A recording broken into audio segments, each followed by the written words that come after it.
तो जरा एक बार इस आंकड़े पर गौर करते हैं।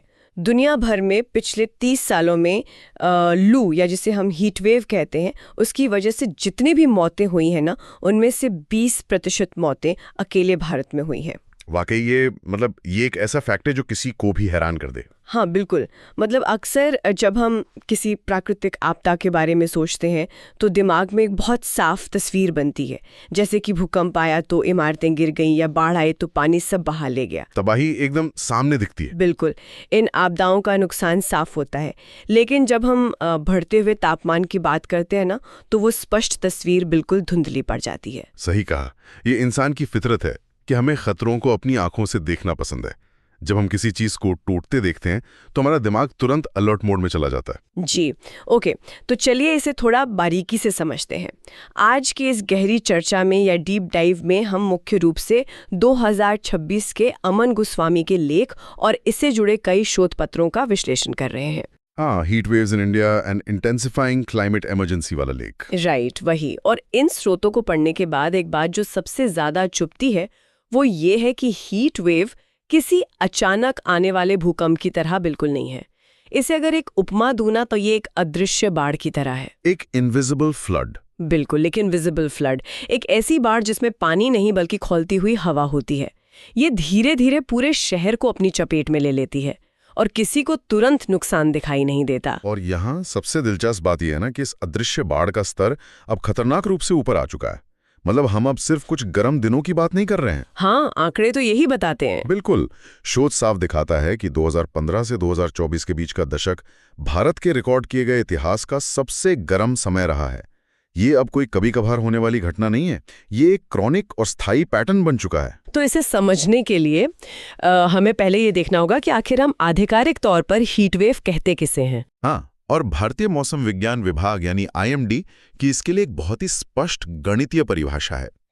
उनके अनुसार अगर मैदानी इलाकों में तापमान 40 डिग्री सेल्सियस तक पहुंच जाए और पहाड़ी इलाकों में 30 डिग्री को पार कर जाए तो वो हीट वेव की श्रेणी में आता है।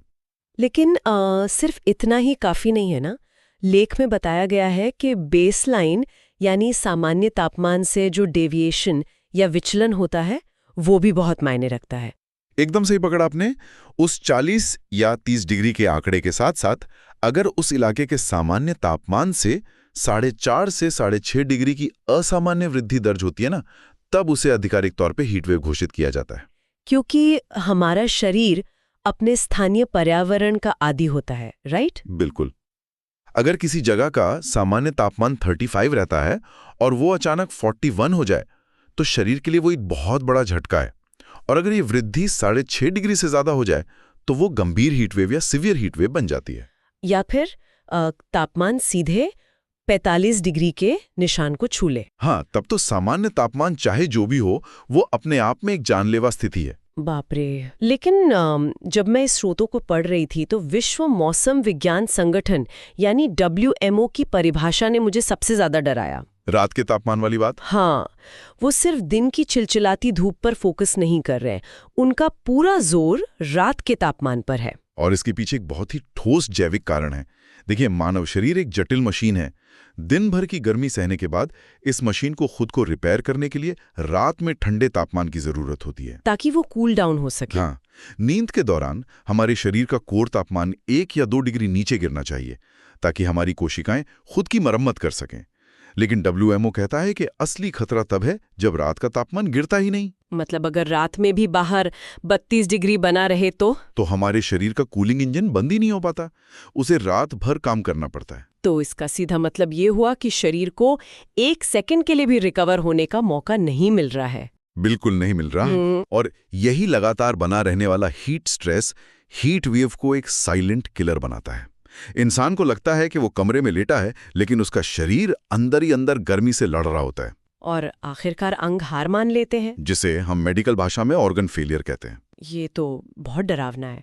अच्छा, अगर ये एक अदृश्य बाढ़ है और इतनी जानलेवा है तो सवाल ये उठता है कि अब ये उन जगहों पर क्यों पहुंच रही है जहां ऐसे नहीं होना चाहिए था। आप भौगोलिक फैलाव की बात कर रही हैं? हाँ, पहले दिमाग में सेट था कि लू मतलब राजस्थान या दिल्ली के सूखे इलाके, लेकिन अब ये खामोश कातिल तटीय इलाकों में और यहाँ तक कि जम्मू कश्मीर जैसी ठंडी जगहों पर भी कहर बरपा रहा है। तटीय इलाकों का विज्ञान थोड़ा अलग और ज्यादा खतरनाक हो जाता है। वहां सिर्फ गर्मी नहीं, उमस सबसे बड़ा विलन है। वो वेट बल्ब टेम्परेचर वाला कॉन्सेप्ट ना? बिल्कुल, वेट बल्ब टेम्परेचर। होता क्या है कि जब बाहर गर्मी होती है तो हमारा शरीर पसीना निकालता है।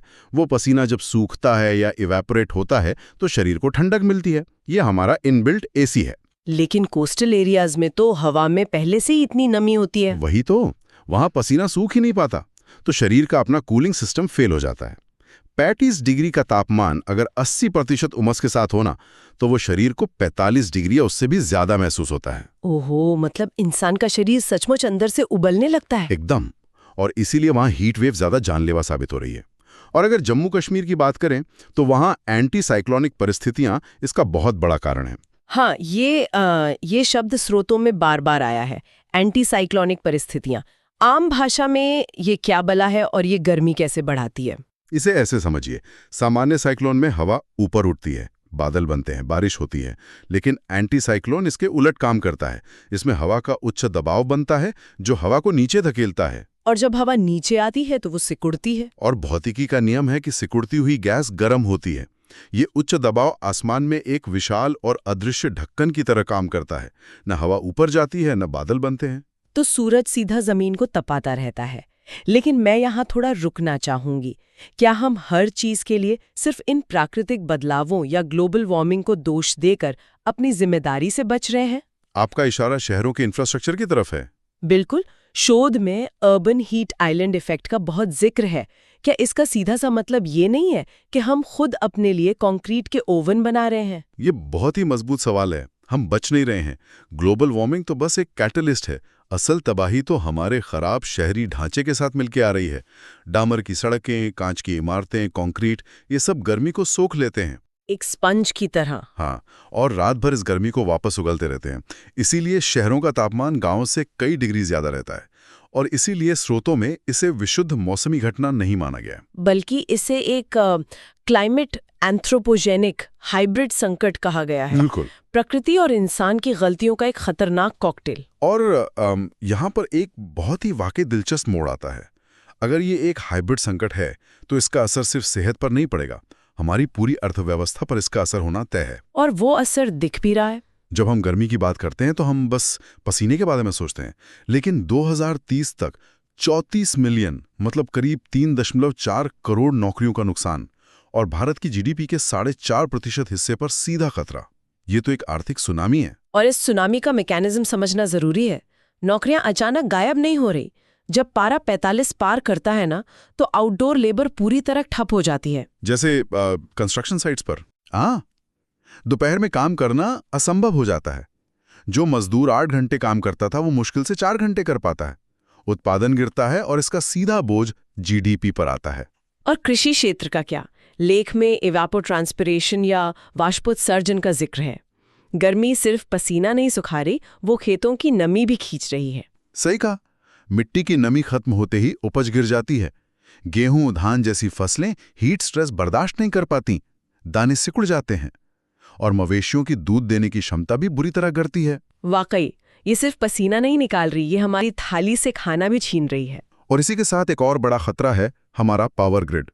गर्मी बढ़ते ही सब एसी और कूलर फुल स्पीड पर चलाते हैं, ट्रांसफार्मर ओवरलोड हो जाते हैं और पावर कट हो जाता है। मतलब जब कूलिंग की सबसे ज्यादा जरूरत है तभी सिस्टम जवाब दे देता है। बिल्कुल।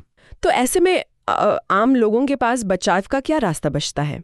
स्रोतों में जो व्यवहारिक उपाय हैं वो सुनने में छोटे लगते हैं पर हैं जीवन रक्षक। जैसे कि ORS और छाछ पीते रहना। हाँ, पानी पीते रहना और एसी का तापमान 24 या 25 पर रखना ताकि शरीर को थर्मल शॉक ना लगे।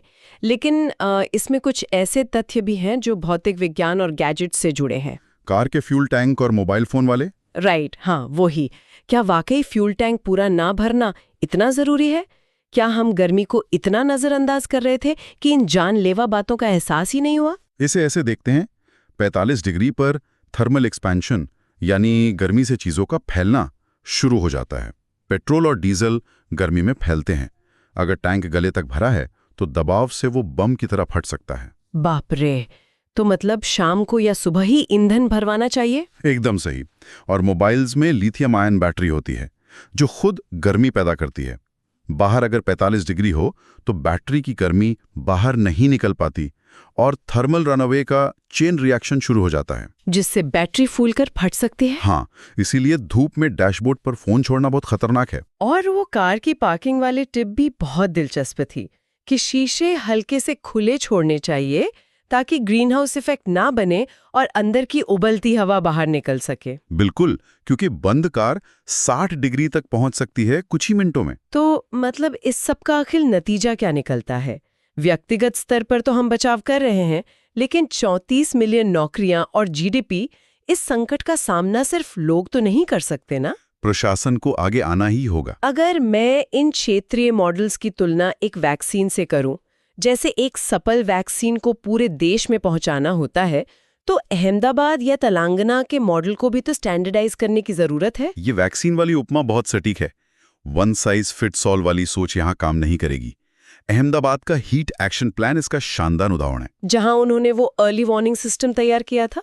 हाँ, लोगों को पहले से एसएमएस अलर्ट भेजना, अस्पतालों में आइस पैक बढ़ाना, इससे मौतों में बहुत कमी आई। और तेलंगाना का कूल रूफ प्रोग्राम तो विज्ञान का बेहतरीन इस्तेमाल है। वो छतों पर सफेद पेंट करने वाला। हाँ, एल्बिडो के सिद्धांत पर सफेद रंग धूप को रिफ्लेक्ट कर देता है और अंदर का तापमान 3 से 4 डिग्री कम हो जाता है बिना किसी एसी के। ये तो गरीब बस्तियों के लिए वरदान है। और ओडिशा में भी स्कूलों और काम के घंटे बदले गए। केरल में हर जिले का अलग अलर्ट सिस्टम है। लेकिन सवाल ये है कि एनडीएमए की 2016 की गाइडलाइंस के बावजूद आखिर समस्या आ कहाँ रही है? समस्या नीतियों के कागज पर होने में नहीं, उनके जमीनी स्तर पर लागू होने में है। हमारे पास रियल टाइम लोकल डेटा की भारी कमी है। मतलब केरल की उमस और राजस्थान की सूखी गर्मी से लड़ने का तरीका एक नहीं हो सकता। बिल्कुल नहीं। इसे ही लोकलाइज्ड अडेप्टिव गवर्नेंस कहते हैं। स्थानीय डेटा के हिसाब से ही योजनाएं बननी चाहिए। तो आखिर आगे का रास्ता क्या है? लेख के अनुसार सबसे बड़ी मांग तो यही है कि हीट वेव को आधिकारिक तौर पर राष्ट्रीय आपदा घोषित किया जाए। नेशनल डिजास्टर कैटेगरी, इसके बिना अलग से फंड मिलना मुश्किल है। और एक नेशनल हीट रिस्क एटलस भी विकसित किया जाए। लेकिन इन सब से एक बहुत गहरा सवाल उठता है। स्रोतों में एक समस्या की ओर बहुत जोर से इशारा किया गया है और वो है अंडर रिपोर्टिंग। और यहीं से ना एक बहुत बड़ा और अहम सवाल खड़ा होता है। मतलब क्या मौतों को गलत तरीके से गिना जा रहा है? बिल्कुल गिना जा रहा है। जरा हम सबको ये सोचना चाहिए कि अस्पतालों में ऐसी कितनी मौतें सामान्य कारणों या हार्ट अटैक के रूप में दर्ज हुई होंगी जिनके पीछे का असली हत्यारा ये भीषण गर्मी थी। जैसे कोई मजदूर धूप में बेहोश हो जाए और उसे मल्टी ऑर्गन फेलियर मान लिया जाए। हाँ, सिस्टम ये नहीं देखता कि उस फेलियर की शुरुआत उस 45 डिग्री के तापमान से हुई थी जिसने उसके कूलिंग इंजन को तोड़ दिया। जब तक हम इसे राष्ट्रीय आपदा नहीं मानते, हम उन मौतों को गिनना भी शुरू नहीं कर सकते जिन्हें बचाया जा सकता था। वाकई ये दिमाग को झकझोर देने वाली बात है। जिस चीज को हम सिर्फ मौसम समझकर सह रहे हैं वो एक बहुत बड़ा सिस्टमिक रिस्क है। वो अदृश्य बाढ़ वाला खतरा बिल्कुल सच साबित हो रहा है। पानी हर साल ऊपर चढ़ रहा है, बस हमें लहरें नहीं दिख रही। एकदम सही। अब समय आ गया है कि हम थर्मामीटर के पारे को सिर्फ एक संख्या ना माने, बल्कि खतरे का सायरन समझें। आज की इस गहरी चर्चा में शामिल होने के लिए बहुत बहुत धन्यवाद। उम्मीद है इस डीप डाइव के बाद हीट वेव को लेकर एक नई सतर्कता बढ़ेगी। इसे केवल मौसम समझकर नजरअंदाज करना अब कोई विकल्प नहीं है।